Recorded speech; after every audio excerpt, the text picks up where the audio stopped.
Hey y'all, it's Fairbrother here coming to you with another video regarding PPfT. This time I was supposed to share this in a faculty meeting, but I thought, let's just save some time and let everyone view it at their leisure. And I know, Miss Dogo, you will be very excited about that. I can hear you yelling, yes. So there you go. Okay, so first of all, just some deadlines. So informal walkthroughs, you should have 6 walkthroughs by May 12th. 3 in the fall, 3 in the spring, and those are not graded. Those do not contribute to your total summative score for PPfT. They're just suggestions. If you're a late hire or teachers who are on leave, you may need less than 6. I don't really quite know. That's a little ambiguous, but so if you're a late hire, I don't know what the cutoff date is, probably maybe the snapshot date, you will require maybe less than 6. Everyone should have had their PPfT completed by now, your formal observation. That was due by March 24th. If you wanted a second observation, that's to be completed by April 21st, which is next Friday. Okay, so in your PG&R, your appraiser will, so we submitted those by March 20th. Your appraiser will share your PG&R score with you by April 14th, and then they must be finalized in HCP by April 21st. So you'll literally go in and sign off with your agreement of your PG&R score. SLOs, those are due by April 21st, and you'll verify them in the your appraiser will verify your SLO score in the database and share the SLO process rubric in HCP by April 28th. And then your appraiser will finalize the SLO process rubric, by May 5th. Okay, so summative dates. So for those of you that are new, summative is literally your entire score. It accounts for your instructional practice score, your SLOs, your PG&R, and your school-wide value data measurement. And I'll go over what each of those mean by the end of the slides. So you also need to complete your individual learning plan, your end of year individual learning plan by April 28th. And that can be found, because remember we did one at the beginning. Okay, you'll go to HCP. Load, honestly. Okay. And you'll go to My Appraisals. And you'll go to, oh, that's cute. I just went right by it. Individual learning plan. And then you will click on the end of year section, and then you'll type out and reflect upon if you met your learning plan initiatives that you wrote about at the beginning of the year. If you have any questions about that, hit me up. Okay. Where are we? Nope, not there. Here we are. Okay.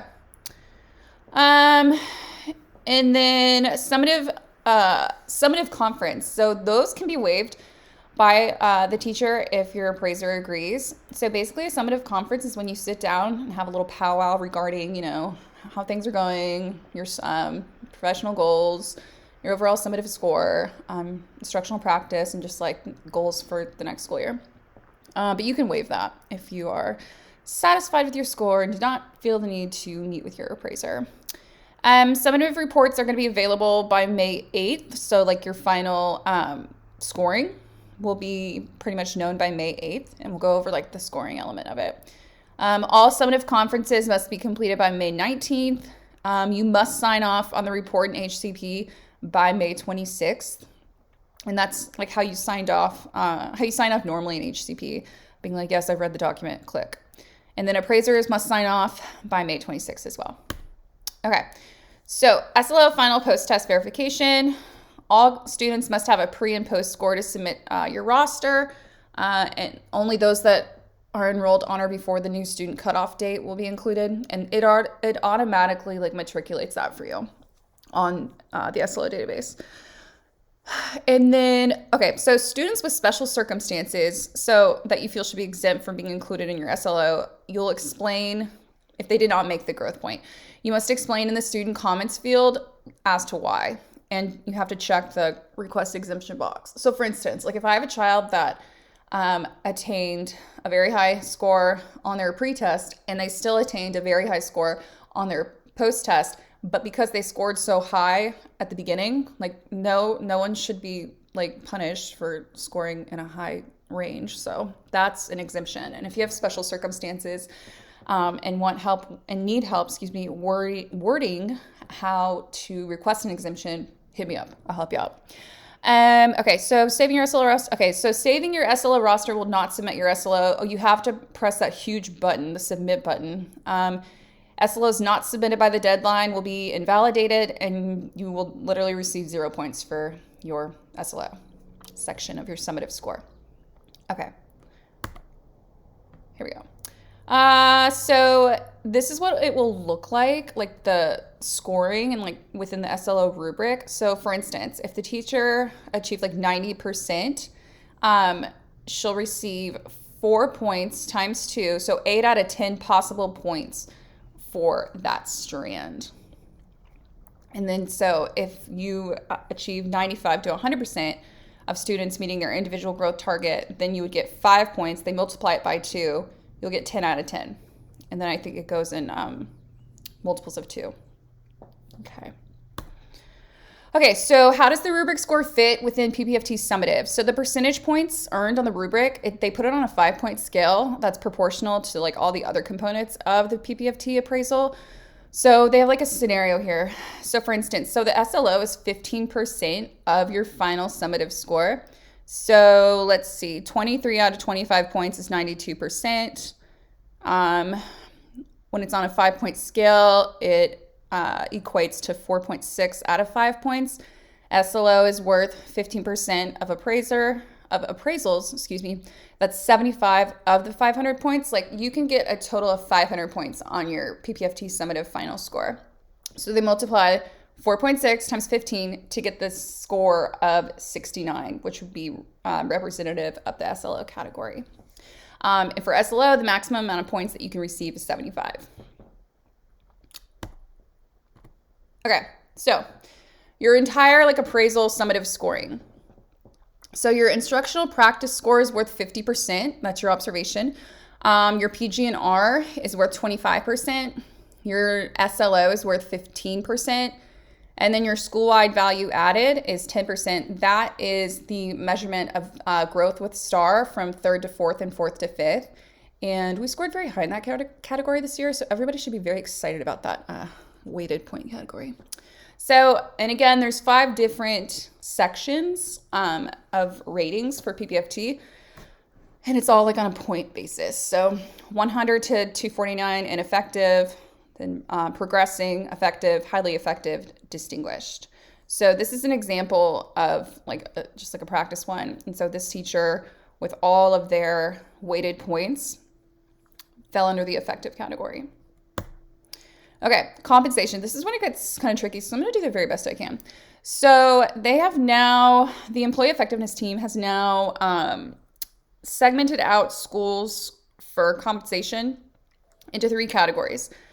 So we have standard, meaning a low Title I population, a Title I school, or an enhanced campus, meaning like there's just differing higher needs academically, behaviorally, and that sort of thing. So we fall under the standard category.